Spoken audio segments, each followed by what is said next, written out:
On va commencer à la Chot Tfilin Rabotai. On va commencer déjà par quelques points techniques et après on verra au niveau de la halakha. On va commencer par le Shulchan Aruch. Le Shulchan Aruch il dit comme ça. Ahar shelabash taleit mesuyas yaniach tefilin shema'alim baqodesh. Bon, déjà, alors le Shulchan Aruch il commence, il dit, c'est que le matin, déjà nous on sait c'est quoi le programme du matin, c'est qu'on doit faire les brachot.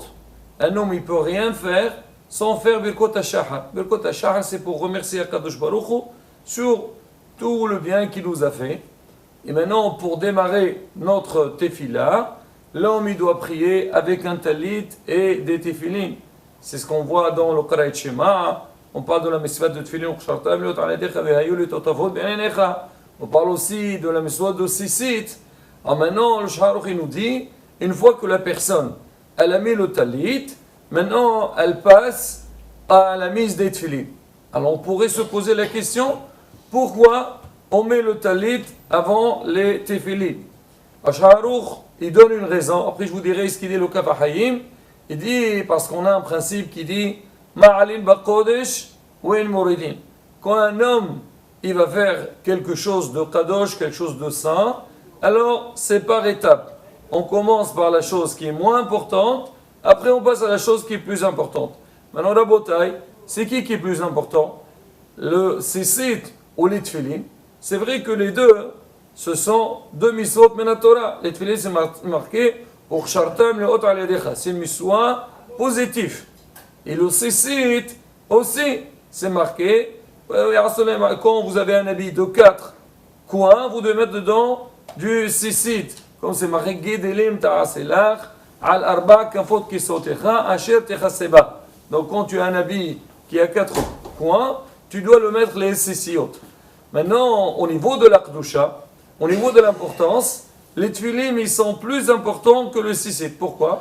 Parce qu'on dit que le sisit, c'est un habit. Donc un homme, quand il porte un habit, c'est pas obligé que ce soit pendant la tefila, même dans la journée.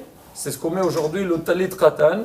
Un talit khatan, on le met sur soi, parce que tout le temps que l'homme, il a un talit khatan sur lui-même, il fait ce qu'on appelle une miswa ta'asé, il accomplit une miswa ta'asé. Tu as un habit de 4 coins, il y a des sessions dedans. Maintenant, les tefilin, c'est pas un malbouche.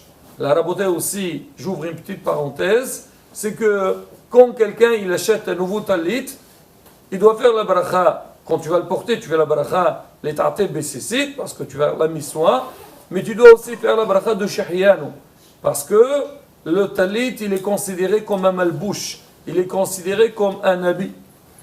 Alors que, quand quelqu'un il va mettre des nouveaux tefilin, il fait bien sûr la bracha, les aniyah tefilin, mais il ne fait pas la bracha de shahyanu. Ah, voilà, c'est quelque chose de nouveau. Parce qu'on dit les tefilin, c'est pas un malbouche, donc c'est pas un habit. Alors maintenant, il y a d'autres mitzvot. Vous allez me dire, et voilà, quand on va faire la mitzvah de Arba'at Minim, on fait shahyanu. Là, c'est différent. Parce que c'est une mitzvah qui est occasionnelle. Ça vient donc tous les ans pendant la fête de Sukkot. Alors les tefilin, c'est quelque chose qu'on doit mettre tout le temps. Alors, donc c'est pas lié. Même si j'achète une nouvelle paire de tefilin, je ne fais pas la bracha dessus. D'accord? Mais au niveau de la kedusha, les tefilin ils sont plus kadosh que le sisit. Pourquoi?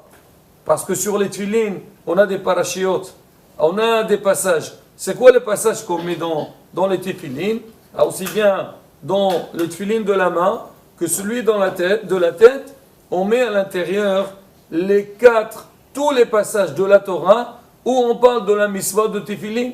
Et dans la Torah, il y a 4 endroits qu'on parle de la mitzvah de tefilin. Alors on écrit ces 4 parashiot et on doit les mettre aussi bien dans le tefilin donc de la main et sur celui de la tête.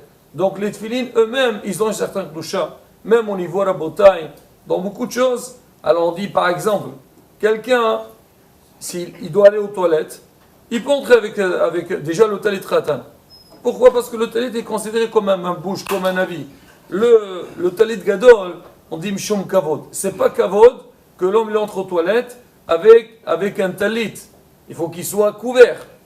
Alors que les tefilin, en aucun cas, on n'aurait pas le droit d'entrer dans les toilettes avec les tefilines.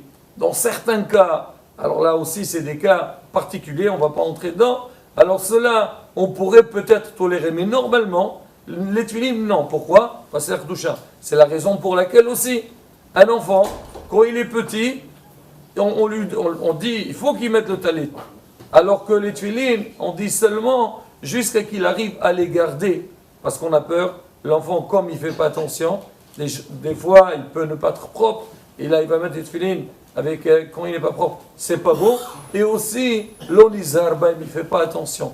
Parce que les tefilines, ils ont une kedusha supérieure par rapport au talit. Alors maintenant, donc c'est pour ça que le Shulchan Aruch, il nous dit qu'au niveau de quand on va mettre le talit et les tefilines, on commence par le talit, après on met les tefilines, parce que Ma'alim Baqodesh, ou in Moridin, le Kaf HaHaim, il rapporte, il dit déjà, le Harizal, il dit qu'Al Pi Kabbalah, en aucun cas, on aurait le droit de mettre les tefilines avant le talit. Maintenant, on verra Bezrat Hashem dans la suite, dans certains cas qu'on pourrait peut-être tolérer. Alors si jamais on n'a pas de talit et le zman de la tefila va passer, mais en règle générale, le talit, il doit être mis avant les tefilines. Et il y a aussi une autre raison qu'on donne. Pourquoi on doit mettre le talit avant les tefilines? Parce qu'on a aussi un principe qui s'appelle tadir, wisheno tadir, tadir kodem. Quand tu as une mitzvah qui est courante, c'est-à-dire tu la fais tous les jours, et une mitzvah qui n'est pas courante, il faut commencer par la mitzvah qui est courante. Le talit, on le met tous les jours. Les tefilines, on ne les met pas tous les jours. Parce que Shabbat, on ne met pas les tefilines. Yom Tov, on ne met pas les tefilines. Donc ça fait que quoi? Que la mitzvah de talit, elle est plus courante que celle des tefilines. Alors comme on a tadir, ou sheno tadir, on commence par celui qui est plus courant. Et le Kaf HaHaim, il rapporte des simanim pour que l'homme, il n'oublie pas donc de commencer par le talit avant de mettre plutôt il faut qu'il commence par le talit avant de mettre filin. Et dit on a des psukim de la Torah avec Yaakov Avinu. Alors comment il dit le pasuk là-bas? Alors il dit Yaakov, quand il avait avec Lavan, il y avait le problème au niveau donc du travail. Alors il a dit comme ça, il dit Wehayu a'atufim le Lavan we'aqishurim le Yaakov. C'est quoi mes atufim les lavan? Atufim, donc avec quoi on va être mit'atef, c'est-à-dire on va s'envelopper. Les lavan qui est le talit qui est blanc, c'est en premier. Après il y a les keshurim c'est les tefilines. Les Yaakov c'est quoi Yaakov? C'est iqv, la fin. Alors de ce passage qu'on voit, c'est qu'on doit commencer par le talit, après on met les tefilines. La rabotai, par rapport à on va dire, au premier point qu'il a souffert Bezrat Hashem, dans la suite, on fera le din. Alors comment faire, même au niveau de la pochette. Alors comment mettre le talit et les tefilines, comment les placer quand tu vas tirer, ne pas tirer le tefilin avant le talit Bezrat Hashem. Tous ces détails-là, on verra dans la suite Bezrat Hashem.